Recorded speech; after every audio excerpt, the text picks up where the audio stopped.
பெரிய சோம்பேறி யார்? முன்னொரு காலத்தில் அரசன் ஒருவன் ஒரு நாட்டை ஆண்டு வந்தான். அவன் எப்போதும் மற்றவர்கள் என்ன செய்கிறார்களோ அதற்கு எதிராக நடந்து கொள்வான்.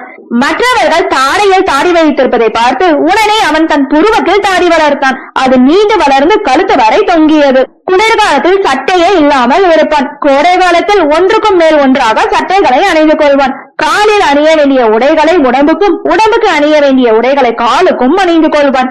எப்போதும் பின்பக்கமாக நடப்பானை தவிர முன்பக்கமாக நடக்க மாட்டான். இரவு முழுவதும் இழைத்திருப்பான், பகல் முழுவதும் தூங்குவான். அவனுக்கு ஒரே ஒரு மகள் இருந்தாள். அவளுக்கு திருமணம் செய்ய நினைத்தான் அவன். பின் அமைச்சர்கள் 5 பேரையும் வர வைத்து இளவரசிக்கு திருமணம் செய்ய நினைக்கிறேன். மற்ற அரசர்கள் விரும்புவதை போல வீரன், அறிவுள்ளவன், நல்ல பண்புள்ளவன், அழகானவன், இப்படி யாரும் எனக்கு மருமகனாக வேண்டாம். சோம்பேறியான ஒருவன் தான் எனக்கு மருமகனாக வர வேண்டும் என்றான் அரசன். இதை கேட்ட அமைச்சர்கள் அதிர்ச்சி அடைந்தனர். உங்க ஒவ்வொருவருக்கும் ஓராண்டு தவணை தருகிறேன். நீங்கள் பல நாடுகளுக்கு சென்று சிறந்த சோம்பேறியை கண்டுபிடிக்க வேண்டும். தேவையான பணத்தை கருவூலத்தில் பெற்றுக் கொள்ளுங்கள் என்றான் அரசன். அதன் பின் 5 அமைச்சர்களும் வெவ்வேறு இடங்களுக்கு சென்றனர். ஓராண்டு கழிந்த பின் 5 அமைச்சர்களும் நாடு திரும்பினார்கள். அவர்களை பார்த்ததும் முதல் அமைச்சரிடம் உன் அனுபவத்தை சொல்லும் என்று ஆர்வத்துடன் கேட்டான் அரசன். அரசே, நான் பல நாடுகளுக்கு சென்றேன். எத்தனையோ சோம்பேறிகளை சந்தித்தேன். யாருமே நம் இளவரசியாருக்கு பொருத்தமானவராக தெரியவில்லை. பின் ஒரு பெரிய சோம்பேறியை வழியில் சந்தித்தேன். அவனுடைய ஒரு கால் சேற்றிலும் மற்றொரு கால் சாலையிலும் இருந்தது. அப்படியே நின்று கொண்டிருந்தான். நான் அவனை பார்த்து ஏன் இப்படி நிற்கிறாய் என்று கேட்டேன். சேற்றில் உள்ள காலை எடுக்க எனக்கு சோம்பலாக உள்ளது என்று பதில் கூறினான் என்றார் அமைச்சர். இளவரசிக்கு பொருத்தமான பெரிய சோம்பேறிதான் அவன் என்று மகிழ்ச்சியாக சொன்னான் அரசன். இரண்டாம் அமைச்சர், அரசே, நானும் ஒரு ஊரில் மிகப்பெரிய சோம்பேறியை பார்த்தேன். அவனுக்கு மிக நீண்ட தாடி இருந்தது. அந்த தாடி ஊர் முழுவதும் பரவி கிடந்தது. 2 மீசைகளும் நீண்டு இருந்தன. ஒரு மீசையில் ஒரு குருவி கூடு கட்டியிருந்தது. இன்னொரு மீசையில் எறும்பு புற்று வளர்ந்து இருந்தது. நான் அவனை பார்த்து எதற்காக இவ்வளவு நீண்ட தாடியும் மீசையும் வளர்த்தி இருக்கிறாய் என்று கேட்டேன். சோம்பேறியான அவன் எனக்கு எந்த பதிலும் தரவில்லை.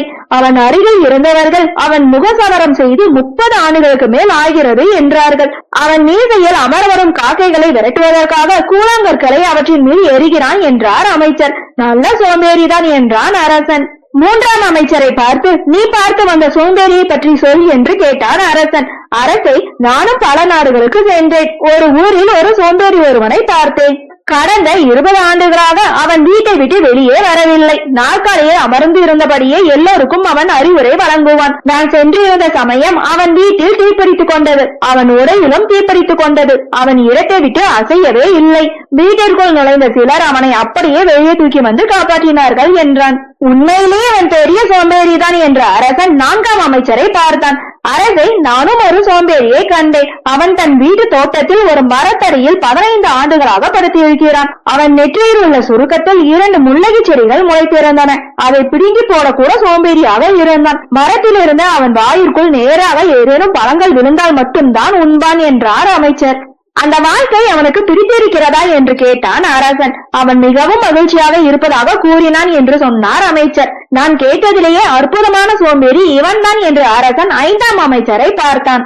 உடனே அந்த 5வது அமைச்சர், அரசை, நான் பார்த்த சோம்பேறியை பற்றி சொன்னால் இவனுடைய சோம்பேறித்தனத்திற்கு மற்ற 4வரும் கால் தூசி கூட தரமாட்டார்கள் என்றான். ஆர்வத்துடன் அவன் என்ன செய்தான் என்று கேட்டான் அரசன். அரசை, சோம்பேறியை தேடும் முயற்சியில் நான் பல முறை உயிர் பிழைத்தேன். சிலர் அவன் உயிரோடு இருப்பதாக சொன்னார்கள். சிலர் அவன் இறந்து விட்டதாக சொன்னார்கள். நானே சென்று அவனை நேரில் பார்த்தேன். அவனை சுற்றிலும் புற்று வளர்ந்து இருந்தது. 70 ஆண்டுகளாக அவன் சிறிது கூட அசையவில்லை. யார் பேச்சையும் கேட்க விரும்பாத அவன் காதுகளில் மெழுகை அடைத்திருந்தான். பேசாமல் இருப்பதற்கு அவன் நாக்கை ஒரு பாறாங்கல்லில் கட்டியிருந்தான். எதையும் அவன் சாப்பிடுவது இல்லை. காற்றை மட்டும் சுவாசித்துக் கொண்டு உயிர் வாழ்கிறான். யாராவது உணவை கொண்டு வந்தால் கூட அதை கையால் வாங்க கூட அவனுக்கு சோம்பேறித்தனமாக இருக்கும். 10 ஆண்டுகளுக்கு முன் அவன் தன் உதடுகளை சிறிது அசைத்தானாம். அதனால்தான் அவன் உயிரோடு இருப்பது மற்றவர்களுக்கு தெரிந்ததாம் என்று நடந்ததை சொன்னான் அமைச்சர். வியப்பு அடைந்த அரசன், இப்படி ஒரு சோம்பேறியா?